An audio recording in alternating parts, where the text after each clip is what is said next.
राजेश तिवारी जी दान क देनी महल अटारी रहतानी जंगल और पहाड़ी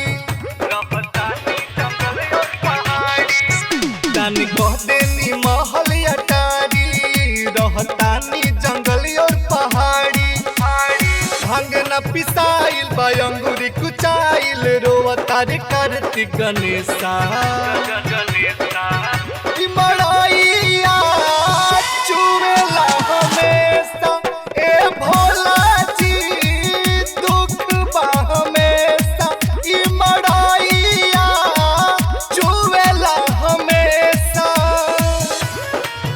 मड़ाइया मिक्स बाय बोला बोला देवघर वाले बाबा की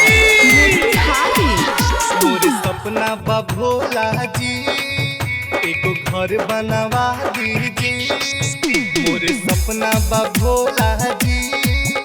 एगो घर बनवा दीजिए कुछ कहिला तो न सुनीला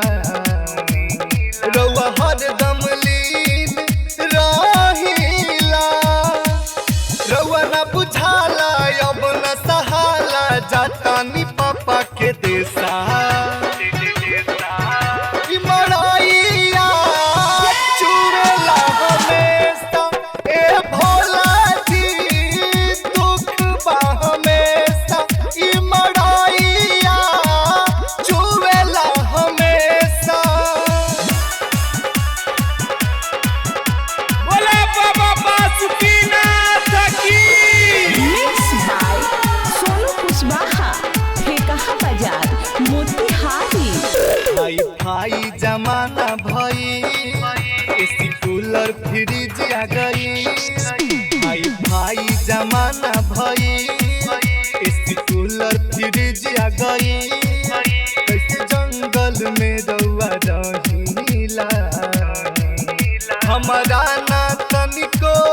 सुहाला ए भोला दानी बात हमर मानी बदली नयापन भेसा ई मड़ाइया चुवेला हमेशा ए भोला जी दुख बा हमेशा ई मड़ाइया चुवेला हमेशा मड़ाइया मिक्स बाय सोनू बोला बोला कुशवाहा भोले बाबा की मोतिहारी हम भक्तन के राखीला परिवार के न मानीला हम भक्तन के राखीला परिवार के न मानीला दुख गावेल जी जी तिवारी जी संजय पर दुमन संग बानी जी हे त्रिपुरारी ओ घर दानी कृपा करी हे महेशा ई मड़ाइया चुवेला हमेशा ए भोला जी दुख बा हमेशा ई मड़ाइया चुवेला हमेशा दान क देनी महल अटारी रहतानी जंगल और पहाड़ी दान क देनी महल अटारी रहतानी जंगल और पहाड़ी भांग न पिसाइल बयंगुरी कुचाइल रोवतारी कार्तिक गणेशा